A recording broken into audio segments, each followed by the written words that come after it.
Hello दोस्तों, ये इस कहानी का 5वां भाग है। यदि आप इस कहानी के पिछले 4 भाग को नहीं देखे हैं, तो उनका लिंक मैंने इस वीडियो के डिस्क्रिप्शन बॉक्स में दे दिया है। आप वहां जाकर देख सकते हैं। तो चलिए आगे की कहानी स्टार्ट करते हैं। श्वेता के घर में चारों ओर शादी की हलचल मची हुई थी। कहीं हल्दी की गीत तो कहीं शगुन के गीत गाए जा रहे थे। घर में चारों ओर महिलाओं की चूड़ियों की खनक, पायलों की छन छन और गीतों की मधुर आवाज गूंज रही थी। रमेश जी ने अपने सारे जान पहचान वाले लोगों को और दोस्तों को काम की लिस्ट दे रखी थी, ताकि किसी भी चीज में कोई कमी ना रह जाए।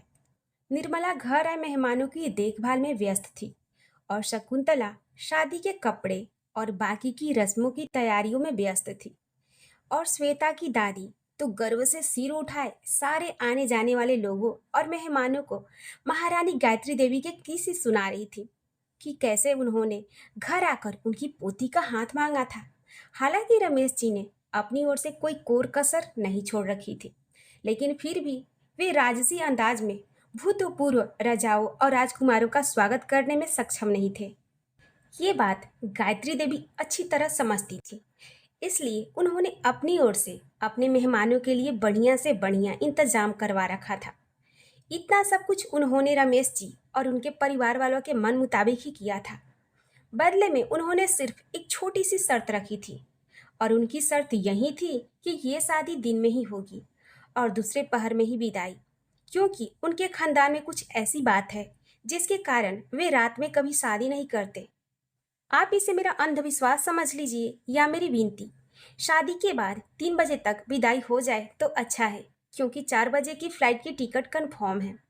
रमेश जी ने खुशी खुशी उनकी ये बात मान ली थी, क्योंकि गायत्री देवी ने हर बात उनके मान सम्मान के लिए मान ली थी, तो उनका भी फर्ज बनता था। इसलिए उन्होंने दिन की शादी के लिए सहमति दे दी थी। और इधर गायत्री देवी ने इस बात का पूरा ध्यान रखा था कि उनके किसी भी बात से या उनके किसी भी काम से रमेश जी को कोई तकलीफ ना हो, उनके आत्मसम्मान को कोई चोट ना पहुंचे, दोनों तरफ की इज्जत बनी रहे। गायत्री देवी के व्यवहार से रमेश जी को पूरी तरह तसल्ली हो गई कि वाकई ये लोग सिर्फ एक अच्छा परिवार और एक अच्छी लड़की ही चाह रहे थे। उधर श्वेता कितना भी खुश होने की कोशिश करती, लेकिन अमित की बातें और उसके आंसू उसके दिल में कांटे की तरह गड़ चुके थे। कुदरत के भी अजीब नियम है। किसी एक का सुख दूसरे के लिए दुख बन जाता है। किसी की खुशियाँ किसी दूसरे के आंसुओं का कारण बन जाती है। एक ओर किसी की दुनिया बसती है तो दूसरी ओर किसी का दिल टूट जाता है। और जब किसी बेपनाह प्यार करने वाला का दिल टूटता है, तो उसमें कोई आवाज नहीं होती, लेकिन उस टूटे हुए दिल के किरचे ताउम्र चुभती रहती है और अंतरात्मा को लहूलुहान कर देती है। यही हाल अमित का था। जैसे जैसे श्वेता की शादी का दिन नजदीक आता जा रहा था, वैसे वैसे उसके दिल की हालत दीवानों जैसे होती जा रही थी। लेकिन ऐसी कोई हरकत नहीं करना चाहता था जिससे उसका प्यार बदनाम हो जाए। और यही हाल श्वेता का था। लोगों के बीच तो वे सारी बातें जैसे भूली ही रहती थी, लेकिन जब अकेली होती तो उसे अमित का ध्यान आ जाता। देखते ही देखते शादी का दिन आ पहुंचा। विक्रमजीत जब बारात लेकर श्वेता के घर आया, तो दूल्हे के रूप में उसे देखकर लोगों ने दांतों तले उंगलियां दबा ली। बारातियों को देखकर रमेश जी के घर वाले तो क्या, पूरे शहर के लोग आश्चर्यचकित थे। इधर श्वेता दुल्हन के रूप में मानो स्वर्गलोक की कोई अप्सरा सी लग रही थी। सिर से पांव तक जोरों से लदी हुई लाल लहंगे में जब जयमाला के लिए आई, तो लोग अपनी पलकें झपकाना तक भूल गए। एक एक करके शादी विवाह के सारे रस्म पूरे हो गए और फेरों के बाद श्वेता, राजकुमारी श्वेता विक्रमजीत बन गई। चारों ओर से बधाइयां मिल रही थी। श्वेता के सारे दोस्त आए थे, लेकिन उसे अमित कहीं नजर नहीं आ रहा था। उसने प्रभा से अमित के लिए इशारों इशारों में पूछा। प्रभा कुछ जवाब दे इससे पहले ही अमित एक बड़ा सा गुलदस्ता लेकर उन दोनों को बधाइयां दी। उसके होठ तो मुस्कुरा रहे थे, लेकिन आंखों में दर्द का समंदर लहरा रहा था। इस बात को श्वेता ने अच्छी तरह महसूस किया, लेकिन वे कुछ कर नहीं सकती थी। उसने विक्रमजीत से अमित का परिचय करवाया और फिर अमित के हाथों से गुलदस्ता लेते हुए कहा, तुम्हें मुस्कुराता हुआ देखकर मुझे बहुत अच्छा लग रहा है अमित। मेरी दुआ है तुम इसी तरह मुस्कुराते रहो। इस पर अमित ने एक ठहाका लगाते हुए कहा, होठों पर हंसी देख ली, अंदर नहीं देखा। यारों ने मेरे गम का समंदर नहीं देखा। श्वेता के चेहरे का भाव देखकर निर्मला कुछ कुछ समझ गई। वे फौरन अमित के पास आई और उसे कुछ खिलाने के बहाने अपने साथ लेकर वहां से दूर चली गई। वे नहीं चाहती थी कि बातों ही बातों में कुछ ऐसे शब्द निकल जाए जिससे विक्रमजीत को किसी प्रकार की कोई संदेह हो। और फिर देखते ही देखते विदाई की बेला भी आ गई। विदाई की रस्में शुरू हो गई और मंगल ने चार किए जाने लगे। बैकग्राउंड में बाबुल की दुआएं लेती जा, जा तुझको सुखी संसार मिले गाने की धुन बजने लगी थी। विदाई की बेला में हर कोई अपने आंसू छुपाता फिर रहा था। श्वेता ने जब अपने पिता के गले लगकर रोना शुरू किया तो आज रमेश जी भी अपने आप को रोक नहीं सके और वे बच्चों की तरह फूट फूट कर रो पड़े। आज दादी भी अपने आंसू नहीं रोक पा रही थी, लेकिन फिर भी उन्हें इस बात की बड़ी तसल्ली थी कि उनकी पोती सही मायने में राज करने जा रही है। निर्मला और शकुंतला देवी का तो बुरा हाल था, लेकिन चाहे कितना भी रो लो, बेटी को तो विदा करना ही है। यही इस जगत की रीत है। श्वेता सबको रुलाकर और अपने सबको पीछे रोता हुआ छोड़कर अपने पति के साथ एक नई दुनिया बसाने चली गई। सूरजगढ़ में उसका भव्य स्वागत हुआ। कुल देवी के पूजन और ढेर सारे रस्मों रिवाजों के बाद श्वेता की मुंह दिखाई की रस्म शुरू हुई। श्वेता तो पहले से ही अनिंद्य सुंदरी थी, लेकिन दुल्हन बनने के बाद उसकी सुंदरता और निखर गई थी। जिसने भी उसे देखा, देखकर दांतों तले उंगलियां दबा ली और उन दोनों की जोड़ी की दिल खुलकर प्रशंसा करने लगे। गायत्री देवी भी बेहद खुश थी कि सारे लोगों ने उनकी पसंद को सराहा। भोजन का कार्यक्रम समाप्त होने के बाद उन्होंने श्वेता को अपना महल दिखाया। उस महल को देखकर तो श्वेता के होश ही उड़ गए। न जाने कितने एकड़ में ये महल फैला हुआ था। चारों ओर भव्य सजावट, राजसी ठाट बाट और वर्दी से सजे हुए ढेरों नौकर चाकरों को देखकर दंग रह गई थी। ऐसा तो उसने सिर्फ फिल्मों में ही देखा था और कहानियों में पढ़ा था। एक दिन वे खुद भी इस जीवन का हिस्सा होगी, ऐसा तो उसने सपने में भी नहीं सोचा था। एक आलीशान कमरे में विशाल पलंग पर जो फूलों से सजा हुआ था, कुछ महिलाओं ने श्वेता को लाकर फूलों से सजे पलंग पर बैठा दिया और वे सारी महिलाएं श्वेता से हंसते हुए बोली, अब थोड़ा इंतजार कर लो, कुंवर साहब आते होंगे। श्वेता ने लजाकर घूंघट में अपना चेहरा छुपा लिया। पास में टेबल पर सैकड़ों तरह की मिठाइयाँ, केसर बादाम वाला दूध और सूखे मेवे का ढेर लगा हुआ पड़ा था। हर थोड़ी थोड़ी देर पर महल में काम करने वाली लड़कियां आकर श्वेता से उसकी जरूरत की चीजों के बारे में पूछती। पूजा की रस्म के बाद से लेकर अभी तक श्वेता ने विक्रमजीत को नहीं देखा था। इस नई जगह पर अनजान लोगों के बीच श्वेता को थोड़ी सी घबराहट होने लगी थी। महारानी गायत्री देवी ने उसे अच्छी तरह समझा दिया था कि अब वे राजकुमारी है और राजकुमारियों के तौर तरीके साधारण लोगों से कुछ अलग होते हैं, इसलिए वे थोड़ा संभल कर रहे।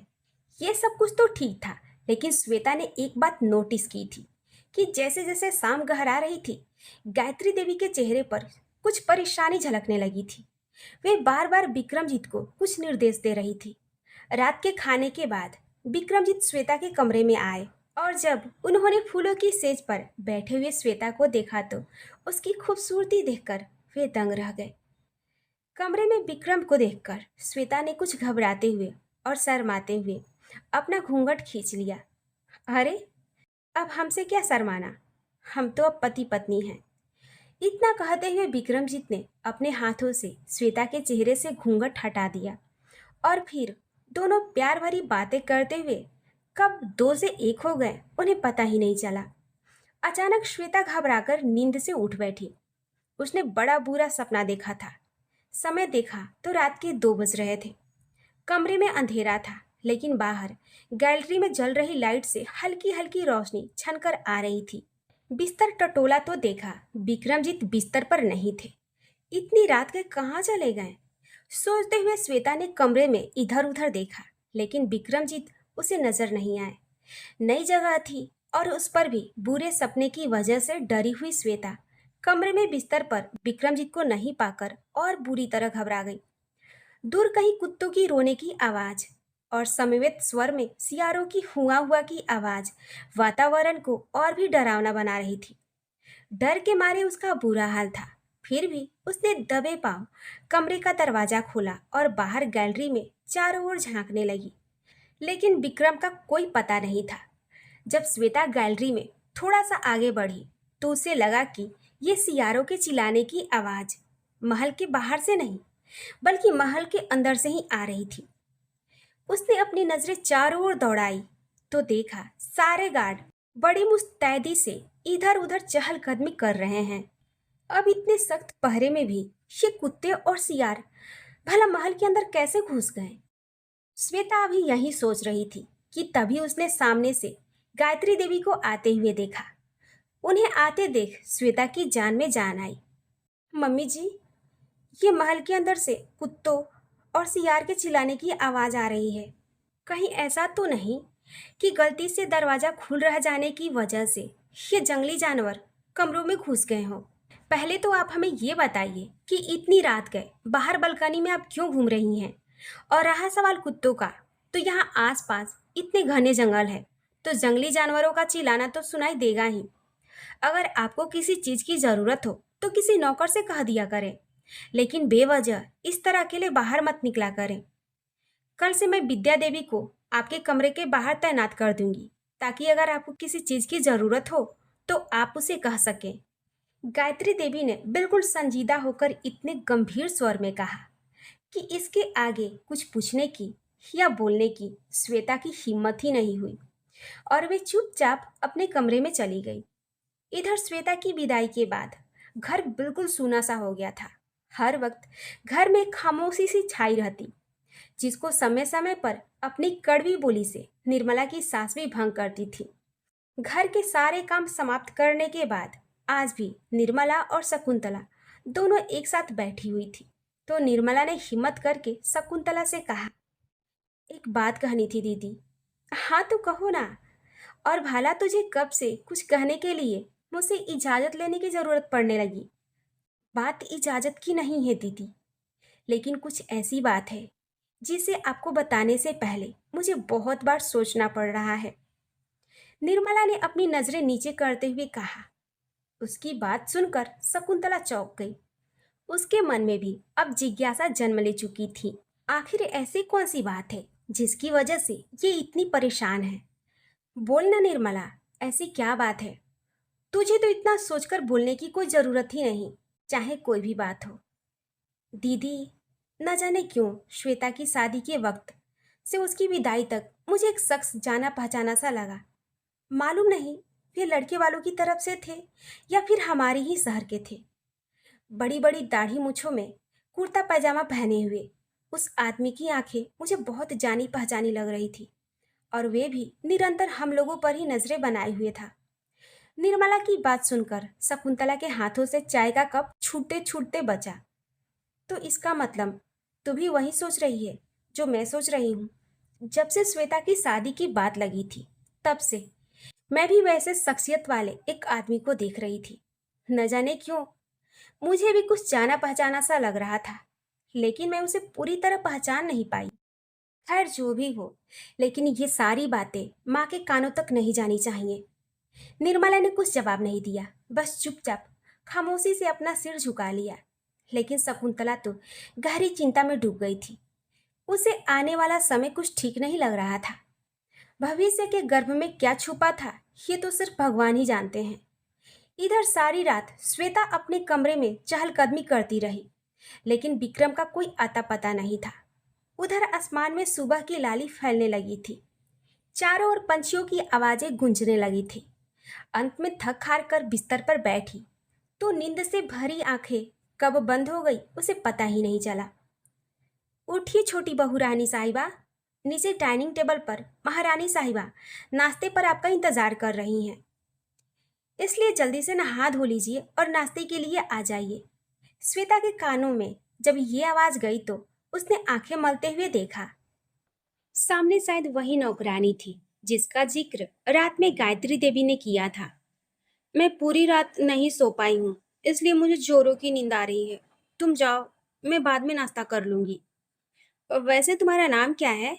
कहते हुए श्वेता ने कंबल को अपने सिर तक खींच लिया और करवट बदलकर सोने लगी। मेरा नाम विद्यावती है, छोटी बहू रानी सा। और यहाँ सभी लोग एक साथ ही खाते हैं। ये इस महल का कायदा है, इसलिए आप जल्दी से तैयार होकर नीचे आ जाइए, वरना महारानी सा को अच्छा नहीं लगेगा।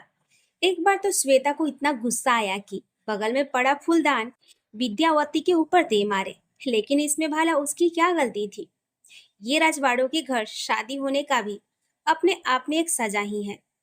ठीक है, तुम जाओ, मैं अभी फ्रेश होकर आती हूँ।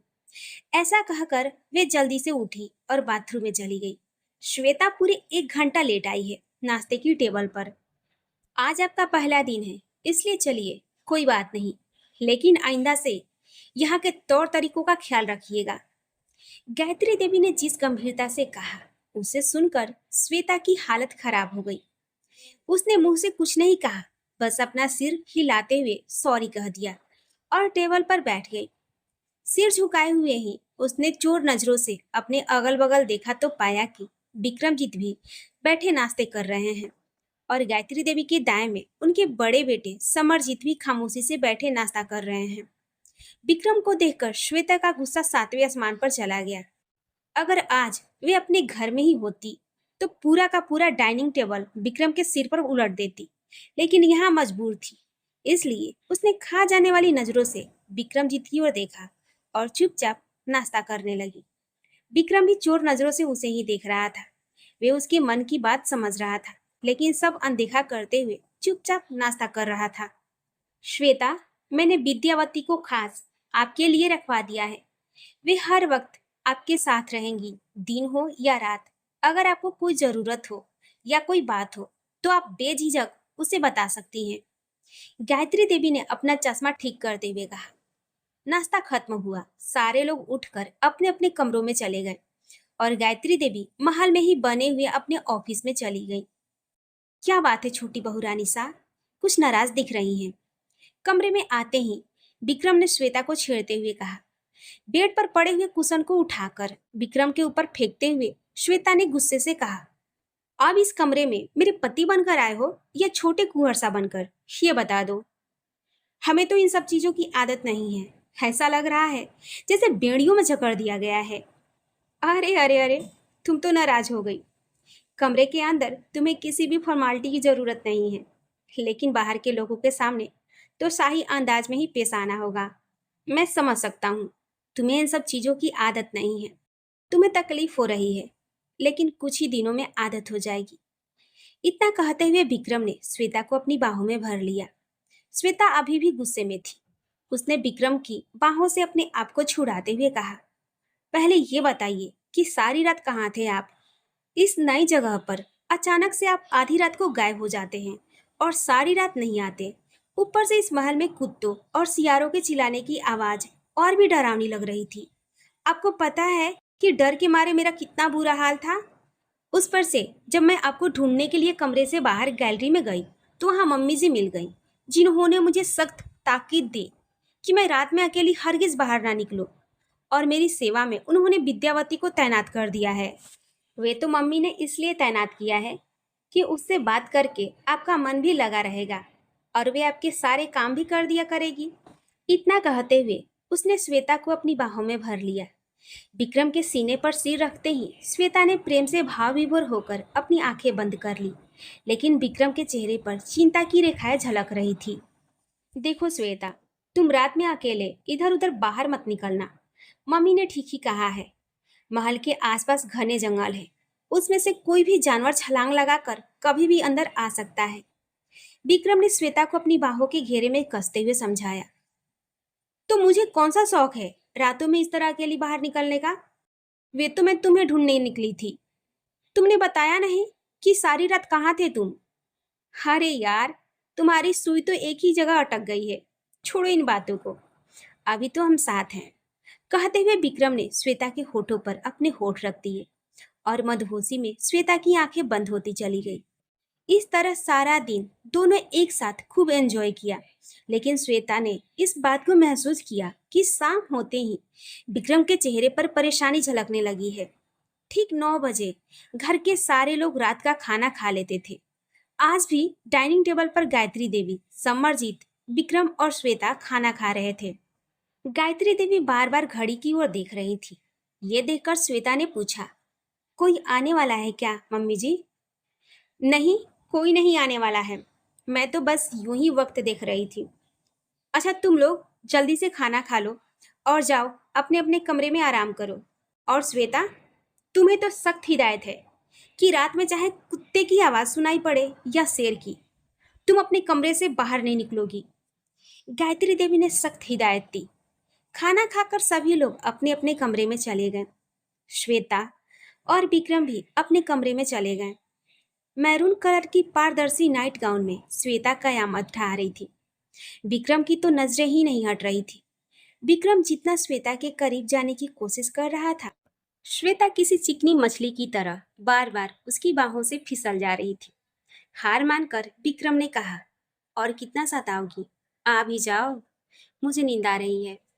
विक्रम की बात सुनकर श्वेता खिलखिलाते हुए उसकी बाहों में समा गई। वे दोनों अपने प्यार की दुनिया में खोए हुए थे कि तभी 11 बजे घड़ी बजा और विक्रम मानो चौंक सा गया। उसने घड़ी पर नजर डाली, 11 बज चुके थे। कहने को तो वह श्वेता के साथ था, लेकिन उसका दिलो दिमाग कहीं और था। उसके माथे पर पसीने की बूंदें झलकने लगी थी। क्या बात है, अचानक से तुम इतने परेशान क्यों हो गए? कोई बात है? और तुम ये बार बार घड़ी की तरफ क्यों देख रहे हो? विक्रम को इस तरह बार बार घड़ी की तरफ देखते हुए पसीने पसीने हो जाना, ये सारी बातें श्वेता को कुछ अजीब सी लग रही थी। और इससे पहले कि विक्रम कुछ कहता, दरवाजे पर दस्तक हुई और बाहर से आवाज आई, छोटे कुंवर साहब, मैं विद्यावती आप लोगों के लिए दूध लेकर आई हूँ। विद्यावती की आवाज सुनते ही विक्रम एक झटके से बेड से उतरा और जाकर दरवाजा खोल दिया। एक बड़े से ट्रे में 2 चांदी के बड़े बड़े ग्लास में मलाईदार दूध और ढेर सारे मेवों के साथ विद्यावती हाजिर थी। उसने सर झुकाए ही चुपचाप टेबल पर दूध का ग्लास रखा और वापस लौट गई। विक्रमजीत ने वे ट्रे उठाकर बेड पर रखा और एक ग्लास श्वेता को थमाते हुए कहा, दूध ठंडा हो जाएगा, इसलिए आओ पहले दूध पी लो। श्वेता ने दूध का ग्लास हाथ में लिया तो चौंक गई। ग्लास देखकर उसने कहा कि अरे, इस ग्लास पर तो मेरा नाम लिखा है। देखो, तुम्हारा वाला ग्लास। अरे वाह, इस पर तो तुम्हारा नाम लिखा हुआ है। क्या इस महल में सबके बर्तनों पर नाम लिखे होते हैं? श्वेता ने आश्चर्य से कहा, तुम भी क्या पागलों जैसी बातें करती हो? दरअसल मैंने इस ग्लास का डिजाइन स्पेशल अपने लिए पसंद किया था और अपना नाम लिखवाया था। तो हो सकता है मम्मी ने तुम्हारे लिए ग्लास पर तुम्हारा नाम लिखवा दिया है, ताकि ग्लासों में भी जोड़ी बनी रहे। एक ठहाका लगाते हुए विक्रम ने कहा। बात सुनकर श्वेता भी हंस पड़ी और मेवों के साथ दूध पीने लगी। और रात बहुत हो गई है, इसलिए जल्दी से दूध का ग्लास खत्म करो और चलो सोते हैं। कहकर विक्रम ने अपना ग्लास खाली करके टेबल पर रख दिया और श्वेता से भी उसका ग्लास ले लिया। बिस्तर पर लेटे हुए विक्रम श्वेता से प्यार भरी बातें ही कर रहा था कि श्वेता को नींद आने लगी। विक्रम ने उसे जगाने की कोशिश की, लेकिन श्वेता सो गई। उसे गहरी नींद में सोया हुआ देखकर विक्रम ने घड़ी पर नजर डाली। देखा 12 बजने में 10 मिनट बाकी थे। उसने श्वेता के ऊपर अच्छी तरह से कंबल ढक दिया और लाइट ऑफ कर कमरे से बाहर निकल गया। न जाने क्यों इस गुलाबी ठंड में भी वे पूरी तरह पसीने से भीग गया था। पूरे महल में अंदर की सारी लाइटें बंद हो चुकी थी और इस अंधेरे में विक्रम किधर गुम हो गया, किसी को पता नहीं चला। सुबह सुबह दरवाजे पर दस्तक सुनकर श्वेता की आंखें खुली। छोटी बहू रानी साहब, सुबह हो चुकी है, मैं आपके लिए कॉफी लाई हूँ, अंदर आ जाऊं? विद्यावती ने बाहर से आवाज दी। हाँ, आ जाओ, कहते हुए श्वेता ने अपने बिस्तर में दूसरी ओर नजर डाली। शायद विक्रम उठ चुके थे। बिस्तर खाली था। विद्यावती ने कॉफी का प्याला श्वेता के हाथों में थमाया तो उसने पूछा कि छोटे कुंवर साहब, इतनी सुबह सुबह मॉर्निंग वॉक पर गए हैं क्या? मैंने नहीं देखा बहू रानी, हो सकता है गए हो। आप नीचे डाइनिंग टेबल पर नाश्ते के वक्त समय पर आ जाइएगा। कहते हुए वे नीचे चली गई। थोड़ी ही देर में विक्रम भी कमरे में आ गए। उन्हें देखकर ही लग रहा था कि वह बुरी तरह थके हुए हैं। विक्रम ने आज श्वेता को कोई शिकायत नहीं करते देख चैन की सांस ली और फिर दोनों नहा धोकर डाइनिंग टेबल पर नाश्ते के लिए इकट्ठे चले गए। रात में नींद आई आपको? गायत्री देवी ने बड़े प्यार से पूछा। जी मम्मी जी, हमें तो अच्छी नींद आई, लेकिन लगता है विक्रम की तबीयत कुछ ठीक नहीं, क्योंकि रात में इन्हें खूब पसीना आ रहा था। श्वेता ने नाश्ता करते हुए जवाब दिया। गायत्री ने अपनी प्रश्नवाचक नजरें विक्रम की ओर उठाई तो उसने जल्दी से कहा, नहीं, मैं बिल्कुल ठीक हूँ मम्मी। लेकिन इन सारी बातों से अलग समरजीत बड़ी खामोशी के साथ नाश्ता कर रहा था। एक बात श्वेता ने गौर की थी कि समरजीत कुछ बोलते ही नहीं थे। लगता था उनके मुंह में जबान ही नहीं है। लेकिन ये बात पूछने की उसकी हिम्मत नहीं थी। रोज की तरह नाश्ता खत्म होते ही गायत्री देवी अपने ऑफिस चली गई। समरजीत भी उनके साथ ही चले गए। बाहर का मौसम बहुत ही अच्छा था, इसलिए श्वेता ने विक्रम से कहा, महल के बाहर अपने गार्डन में थोड़ी देर घूमते हैं। अभी तो दिन है, दिन में तो किसी बात का कोई खतरा नहीं। विक्रम ने उसकी बात मान लिया और फिर वे दोनों अपने महल के गार्डन में घूमने चले गए। दिन भर खाली बैठे हुए श्वेता बोर हो जाती थी। विक्रमजीत पास होते थे तब तक तो समय चुटकियों में बीत जाता था, लेकिन उनके जाते ही पूरा महल काट खाने को दौड़ता था। न जाने क्यों उसे पूरा महल और यहाँ के लोग बड़े रहस्यमय लगते थे। एक तो पूरा दिन खाली बैठे बैठे बोर हो जाती थी, दूसरे ही वे किसी से अपने मन की बातें भी नहीं कर पाती थी, क्योंकि लोग अपने काम काज में बिजी रहते थे। विक्रम के बड़े भाई समरजीत का यूं खामोश रहना और अकेले अकेले रहना, इसके साथ ही शाम के बाद सबका ध्यान घड़ी की ओर ज्यादा रहना, ये सब कुछ ऐसा था जिसके बारे में श्वेता जितना सोच रही थी उतना ही उलझती जा रही थी। श्वेता को अब अपना घर बड़ी शिद्दत से याद आने लगा था। उसे याद आ रहा था कि किस तरह वे अपने छोटे से घर में भी राजकुमारियों की तरह पूरी आजादी और शान के साथ रहती थी। कोई रोक टोक नहीं, कोई बंदिश नहीं। कॉलेज में दोस्तों के संग पढ़ाई के साथ साथ वही मस्ती करना, कैंटीन में पार्टियां करना, ये सारी बातें जब उसे याद आती तो उसका दिल भर आता। उसे अपने हाल पर चिराग तले वाली अंधेरा वाली कहावत याद आ जाती थी। ये राजघराने और महलों के शान और शौकत दूर से जितनी रोशन दिखती है, इसके अंदर उतना ही अंधेरा होता है। अब जब श्वेता को एक बार अपने मायके की याद आने लगी तो वह बेचैन हो उठी। उसने अपने मन में पक्का निश्चय कर लिया था कि आज डाइनिंग टेबल पर वे गायत्री देवी से अपने घर वापस जाने की बात जरूर करेगी। लेकिन आज तो गायत्री देवी दोपहर के खाने पर महल लौटेंगी ही नहीं, क्योंकि उन्हें किसी अनाथालय का उद्घाटन करने और वहां डोनेशन देने जाना था। चलो पहले विक्रम से ही बात कर लेती हूँ, उसके बाद मम्मी जी से बात करूंगी। ये सोचकर उसने चैन की सांस ली। विक्रम, शादी के बाद मैं अपने मायके एक बार भी नहीं गई हूँ, यहाँ तक कि पग फेरे के लिए भी नहीं जा पाई हूँ। काफी दिन हो गए हैं, तो तुम मम्मी जी से बात करो ना। मैं थोड़े दिनों के लिए अपने घर जाना चाहती हूँ। खाना खाते खाते श्वेता ने विक्रम से कहा। इससे पहले कि विक्रम कुछ जवाब देता, समरजीत ने पहली बार श्वेता को घूरते हुए कहा, क्यों, तुम भी यहाँ से भाग जाना चाहती हो? हाँ हाँ, जितना जल्दी हो सके भाग जाओ और फिर कभी लौटकर मत आना, कभी नहीं। देखो, जाया भी इसी तरह भागकर चली गई, हमेशा के लिए। उसकी बातें सुनकर श्वेता घबरा गई।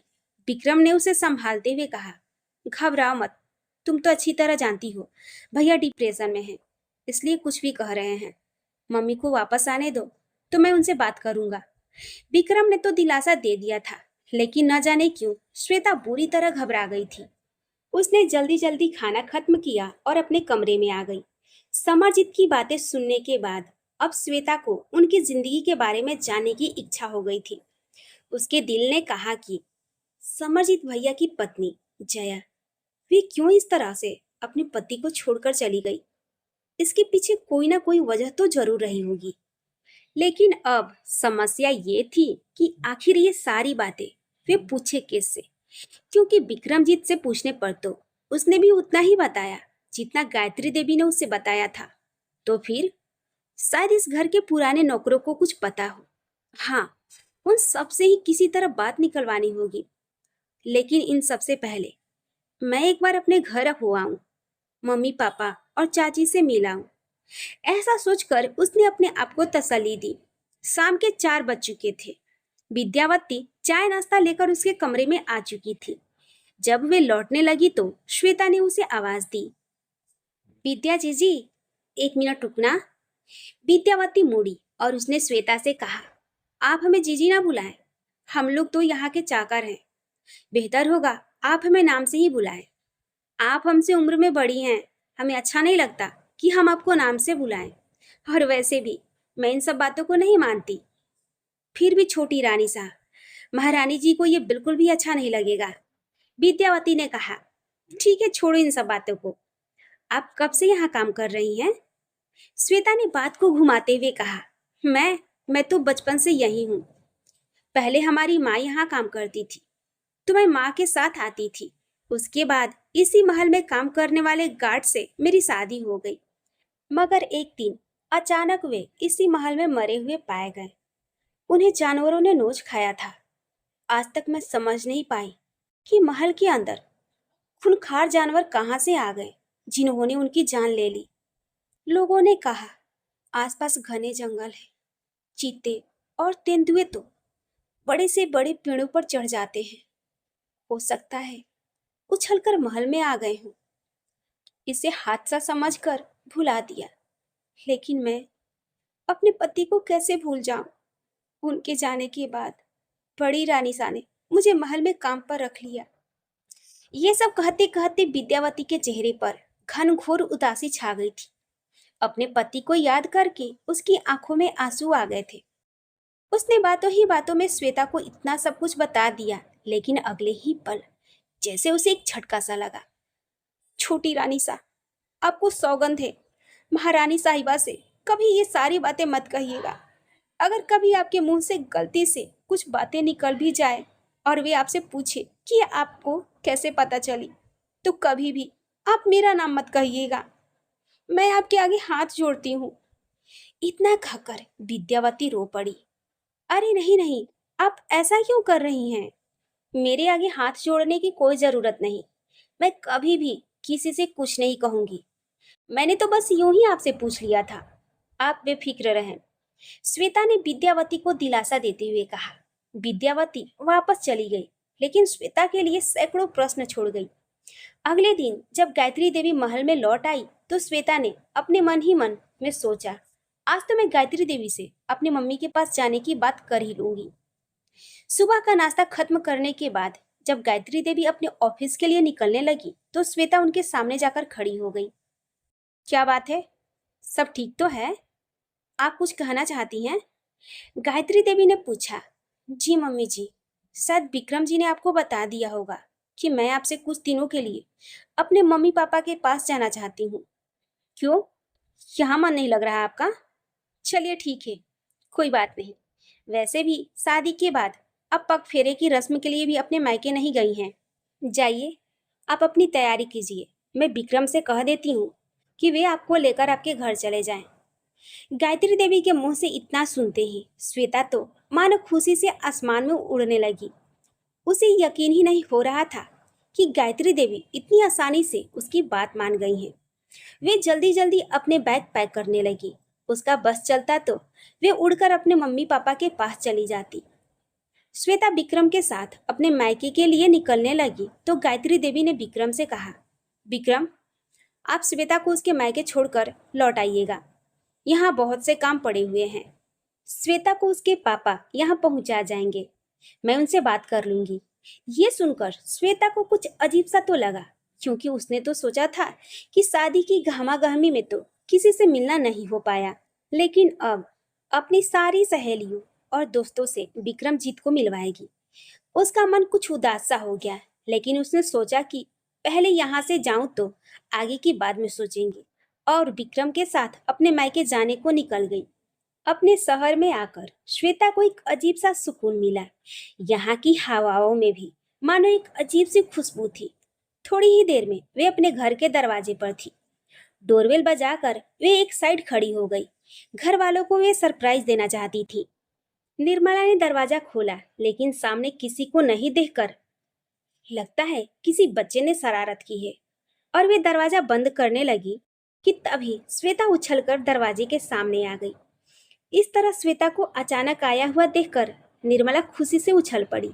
दीदी, देखो तो सही कौन आया है। उसने शकुंतला को आवाज लगाई, लेकिन इससे पहले ही हमेशा की तरह श्वेता उछलते कूदते हुए घर में जा चुकी थी। निर्मला विक्रम को अपने साथ लेकर अंदर गई।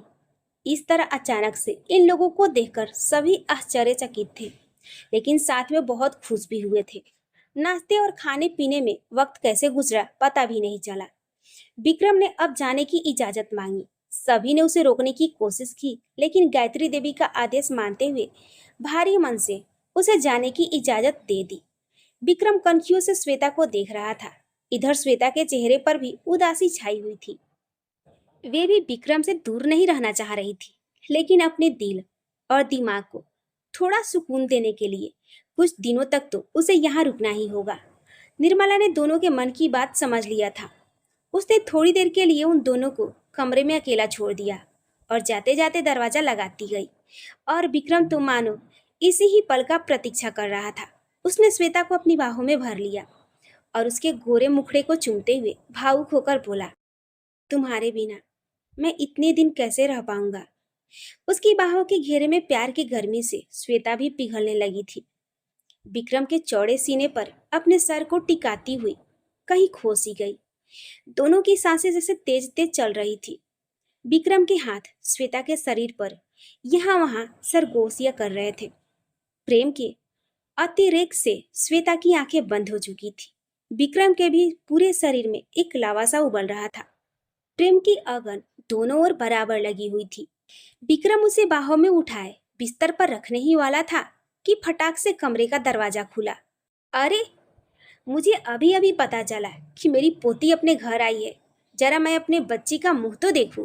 कहते हुए दादी कमरे में आ गई। श्वेता और विक्रम दोनों को 440 वोल्ट का झटका लगा और वे दोनों एक स्प्रिंग की तरह उछलकर एक दूसरे से अलग होकर खड़े हो गए। एक बार तो विक्रम के जी में आया कि बोल दे, तमीज नाम की जरा भी चीज नहीं है इनमें। जी कर रहा है गला दबा दूं, लेकिन किसी तरह अपने आप पर कंट्रोल करते हुए उनके पैर छूने को झुक गया। तभी उनके पीछे पीछे हड़बड़ाते हुए निर्मला और शकुंतला भी आ गई। बच्चों का कमरा है माँ, जरा आवाज दे करके तो आती, निर्मला ने अपने सास से कहा। और अब इससे पहले कि सास बहू की नोकझोंक शुरू होती, विक्रम ने जाने की आज्ञा मांग ली। विक्रम वापस सूरजगढ़ तो आ गया था, लेकिन उसका दिल वहीं श्वेता के पास रह गया था। रह रहकर उसे श्वेता की मीठी मुस्कान और भोली सूरत याद आ रही थी। दिन में ही तो थोड़ा समय मिलता है जब वे श्वेता के साथ अपने प्रेम की पिंगे बढ़ा पाता है, वरना। इधर श्वेता का भी वही हाल था, लेकिन फिर भी वे अपनी सहेलियों और परिवार वालों के साथ ऐसे घुल मिल गई जैसे कभी वे सूरजगढ़ गई ही नहीं थी। इसी तरह कुछ दिन बीत गए और फिर एक दिन श्वेता के पिता रमेश जी के पास गायत्री देवी का फोन आया कि अब वे श्वेता को वापस भेज दे। उन्होंने प्लेन का टिकट भिजवा दिया है, इसलिए उसे एयरपोर्ट पर छोड़ दे। वहां से हमारा आदमी उन्हें रिसीव कर लेगा। श्वेता अभी जाना नहीं चाहती थी, लेकिन रमेश जी के समझाने पर उसे जाना ही पड़ा, क्योंकि रमेश जी नहीं चाहते थे कि उनके किसी भी कदम से गायत्री देवी को कोई ठेस लगे। वैसे उन्हें भी इस बात का बुरा तो जरूर लगा कि उनकी बेटी अकेले ससुराल जा रही है। विक्रम को उसे लेने के लिए आना चाहिए था।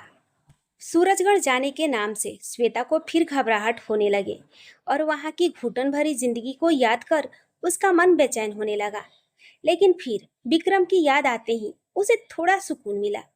उसे विक्रम के ऊपर भी बहुत गुस्सा आ रहा था कि वे उसे लेने क्यों नहीं आया, लेकिन वे क्या करती, जाना तो उसे ही था। और इस तरह वे बुझे बुझे मन से वापस सूरजगढ़ के लिए रवाना हो गई।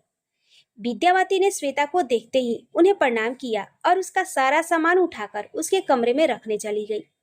श्वेता की नजरें चारों ओर विक्रम को ढूंढ रही थी। विद्यावती ने उसके मन की बात समझ लिया और कहा, छोटे कुंवर सा महल में नहीं है, वे किसी काम से बाहर गए हैं। शाम होने को थी, लेकिन विक्रम अभी तक घर नहीं लौटे थे। श्वेता अपने कमरे में बैठी बड़ी बेसब्री से उसका इंतजार कर रही थी। धीरे धीरे रात होने लगी। रात के खाने का वक्त हो गया था और सभी लोग डाइनिंग टेबल पर बैठे हुए विक्रम की प्रतीक्षा कर रहे थे। तभी विक्रम ढेर सारी फाइलों के साथ थका थका हुआ अंदर आया। आज आपको लौटने में बहुत देर हो गई। काम ज्यादा था क्या? और अगर ज्यादा था तो इतनी परेशान होने की क्या जरूरत थी? आप समय पर घर तो लौट आते, बाकी का काम कल हो जाता। गायत्री देवी ने विक्रम से कहा। जाइए जल्दी से फ्रेश होकर आइए, हम सब खाने पर आपकी प्रतीक्षा कर रहे हैं। विक्रम को देखते ही श्वेता का गुस्सा छूमंतर हो गया। कमरे में आकर विक्रम तो बिस्तर पर लेट गया और श्वेता बाथरूम में कपड़े बदलने चली गई। श्वेता की आंखों में प्यार के सतरंगी सपने छाए हुए थे। वहीं दूसरी ओर विक्रम के चेहरे पर थकावट साफ झलक रही थी। अपने बिस्तर पर आंखें बंद करके लेटा हुआ वे किसी गहरी सोच में तल्लीन था। तभी विद्यावती ने आवाज दी, छोटे कुंवर सा, मैं दूध लेकर आई हूँ। हाँ, रख दो टेबल पर। विक्रम ने गहरी सांस लेते हुए कहा और अपने मन में सोचने लगा कि आखिर कब तक ऐसे चलेगा। कहीं ना कहीं वे श्वेता को धोखा दे रहा है। जिस दिन सच्चाई उसे पता चल जाएगी उस दिन क्या होगा, क्योंकि उसके बाद तो वे एक पल भी यहाँ नहीं रुकेगी। क्या वे श्वेता के बिना रह पाएगा? यही सब सोचते हुए उसे लग रहा था कि जैसे उसका माथा फट जाएगा।